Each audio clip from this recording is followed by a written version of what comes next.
बिस्मिल्लाहिर्रहमानिर्रहीम। अस्सलाम वालेकुम। Doctor Rehan Munawwar, A P institute of communication and counselling Houston office से एक बार फिर हाजिर है।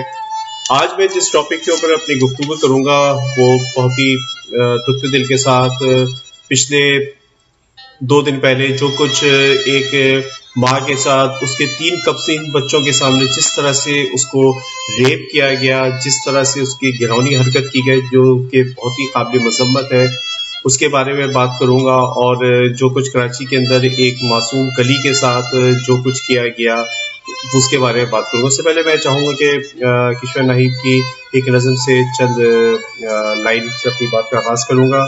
वो लिखती हैं कि बाबा आज मेरी फूलों से भरी कब्र देखकर आप बेहोश हो गए थे। बाबा मैं भी बेहोश हो गई थी जब उन्होंने मेरी बारीक नन्ही नन्ही उंगलियों को मरोड़ा और फिर चीखों को अपनी बुदबुदार मुंह से ढांपना चाहा। खून मेरे जिस्म से ना जाने कहां कहां से निकल रहा था और मुंह से भी फव्वारा रवा था। बाबा आपने बताया था दरख्तों को मशीन से काटते हैं, उनका जिस्म भी मशीन था जिसने मुझे चीर के रख दिया था। बाबा वो मुझे जहां ले गया था वो वहां अकेला नहीं था, मैंने सायों की शक्ल में कई टांगों को चलते हुए देखा था। बाबा मुझे कूड़े के ढेर से उठाने वालों ने तुम्हें तो बताया होगा, मेरी नीली नीली आंखें जो मेरी माँ को बहुत पसंद थी वो बाहर आ चुकी थी और मेरा सब कुछ बाहर आया हुआ था। उठाने वालों ने पता नहीं कैसे समेटा होगा।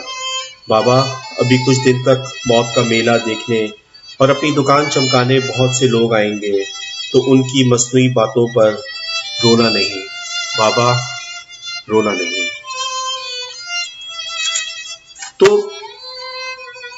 जो कुछ पाकिस्तान के अंदर हो रहा है, जो कुछ हो चुका है और जो कुछ आगे होने वाला है वो बहुत ही एक तरह से बहुत ही घिनौनी एक शक्ल नज़र आ रही है। पाकिस्तान के अगर हम देखते हैं तो पाकिस्तान के अंदर बहुत से जो है लॉज हैं। सेक्शन 375 पाकिस्तान पेनल कोड है, 206 वुमेन प्रोटेक्शन बिल है, क्रिमिनल लॉ एक्ट 2016 है और बहुत सारे जो है बिल्स है। मगर उसके बावजूद पाकिस्तान के अंदर जो कुछ हो रहा है और जिस तरह हो रहा है वो बहुत ज़्यादा ही काबिल मजम्मत है। अब हम यहाँ पर आते हैं कि इसके अंदर जो है कौन कौन जिम्मेदार है कि ये जो कुछ हो रहा है इसके अंदर कौन जिम्मेदार है। अब इसको हम देखते हैं तो इसके अंदर जो चीज़ें चल रही हैं, जिस तरह से कुछ हो रहा है, तो हमारा जो जुडिशरी है, हमारा जो क्रिमिनल डिपार्टमेंट है, हमारा जो फॉरेंसिक डिपार्टमेंट है, हमारा जो एमएलओज डिपार्टमेंट है, हमारी जो लॉ इन्फोर्समेंट एजेंसीज हैं, हमारे जो पॉलिटिशियन हैं, हमारे जो बासर लोग हैं, वो जब भी इस तरह की कोई चीज होती है, जब भी कोई इस तरह का वाकया होता है तो उसको चाहते हैं कि किसी तरह से उसको जो है लाइक ये कि उसको दबा दिया जाए, उस मामले को दबा दिया जाए। और इस चक्कर में जो है एक पूरी टीम मिल करके जो है शवाहिद को जो है किसी भी तरह से जो है जाया किया जाता है, जाली रिपोर्टें बनाई जाती हैं, जाली एमएलओ का पोस्टमार्टम अगर होता है तो पोस्टमार्टम की रिपोर्टें चेंज कर दी जाती हैं। उसके अंदर जो है इतना टाइम जाया किया जाता है कि लोग उकता जाते हैं कि जा करके वो गवाह जो है वो सबूत दे, जाकर के गवाही दे। तो ये जो तमाम डिपार्टमेंट है ये बहुत ज्यादा जो है अपना जो है टाइम लेते हैं। तो इसके अंदर जो है हमें बहुत ज्यादा जो है बिल को जो है एक इस तरह से करना चाहिए कि हम किस तरह से इसको जो है फौरन सजा दे सकें। उसके अलावा हम जो है इस तरह के वाकयात होते हैं उसको तो बड़ा शोर मचाते हैं, बड़ा उसको जो है उछालते हैं, मगर हमारा पूरा माशरा कितना करप्ट हो चुका है। इस तरह की जो कि रेप जो कि एक सामने नजर आता है, उस तरह की कितनी घिनौनी हरकतें हमारे कॉलेजों के अंदर असातिज़ा कर रहे हैं, हमारी यूनिवर्सिटीज के अंदर कर रहे हैं, हमारे अस्पतालों के अंदर हो रहा है, हमारे ऑफिस के अंदर हो रहा है। वो मजबूर लड़कियां जो कि अपनी जॉब बचाने के लिए, अपनी जॉब को सेव करने के लिए जो है अपने बॉसेस की हर जायज नाजायज बातों को मानने पे मजबूर हैं।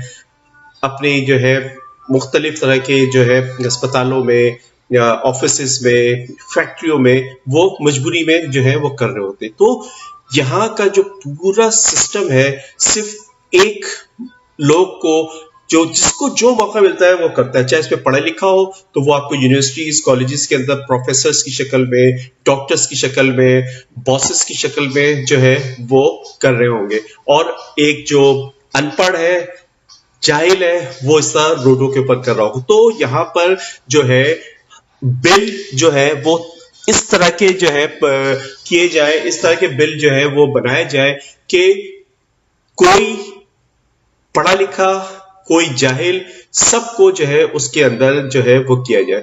کیونکہ یہ کوئی صحیح بات نہیں ہے کہ اگر کوئی ایک واقعہ ہو جائے تو اس کو اتنا اچھالا جائے اور پھر اس کے بعد جو ہے سب کچھ کو جو ہے لپیٹ دیا جائے. ہمارے یہاں تو المیہ یہ ہے کہ جب کوئی واقعہ ہوتا ہے تو سب سے پہلے پوچھا جاتا ہے کہ بھئی کس کے ساتھ ہوا ہے، کوئی کافر کے ساتھ ہوا ہے یا مسلمان کے ساتھ ہوا ہے. اگر مسلمان کے ساتھ ہوا ہے تو کس قومیت کے ساتھ ہوا ہے، اگر کس قومیت کے ساتھ ہوا ہے تو کس فرقے کے ساتھ ہوا ہے، اگر کس فرقے کے ساتھ ہوا ہے تو کس ذات، کس برادری کے ساتھ ہوا ہے، اور اس کے بعد اس کو بائیفیکیٹ کیا جاتا ہے. تو ہمارے اندر جو سوچ، جو لسانیت کی، جو مذہب کی، جو فرقی واریت کی جو ہمارے اندر سوچ آ گئی ہے، اگر جب تک ہم اس سے نہیں نکلیں گے تو ہم جو ہے کچھ بھی نہیں کر سکتے. اور تمام کیسز کو باریک بینی سے دیکھا جائے، ایک جو ہے لا لایا جائے کہ اس طرح کے گھناؤنے کیسز، چاہے وہ کالجوں کے اندر، چاہے وہ آفیسز کے اندر، چاہے وہ یونیورسٹیز کے اندر، چاہے وہ جاہل آدمی کر رہا ہو، اس کو ہم سزا دیں گے، اور سب کی سزا ایک طرح کی ہوگی. اس کے ساتھ ہی ڈاکٹر ریحان منور کو بڑے دکھ دل کے ساتھ اجازت دیجیے. اپنے گھر والوں کا اور گرد نواح کے لوگوں کا بہت خیال رکھیے گا. اور میں chief justice of Pakistan, chief of the army staff Imran Khan, ان سے گزارش کروں گا کہ اس کیس کو لے کر کے جو ہے مثال بنایا جائے. اور سب سے بڑی بات تو یہ کہ مروہ جیسی پاکیزہ نام، زینب جیسے پاکیزہ نام کے ساتھ جو کچھ ہمارے معاشرے میں، جو کچھ ہمارے ملک میں ہو رہا ہے، وہ بہت ہی قابل مذمت ہے. اس کے ساتھ ہی ڈاکٹر ریحان منور کو A P institute of communication and counselling Houston office سے اجازت دیجیے. اپنے گھر والوں کا، گرد نواح کا بہت بہت خیال رکھیے، اور خاص کر کے اپنی بیٹیوں کا بہت خیال رکھیے گا، اپنی بہنوں کا بہت خیال رکھیے گا. آپ ان کو کوشش کریں کہ اپنی نگرانی میں ان کو لے کر کے جائیں، ان کو واپس گھر لے کر کے آئیں. کہیں بھی اگر ان کو کوئی ضرورت ہو اور ان کے جانے کی ضرورت نہ ہو تو ان کو نہ بھیجیں، آپ خود جائیں. کوئی مصیبت نہیں آ رہی ہے. اللہ حافظ.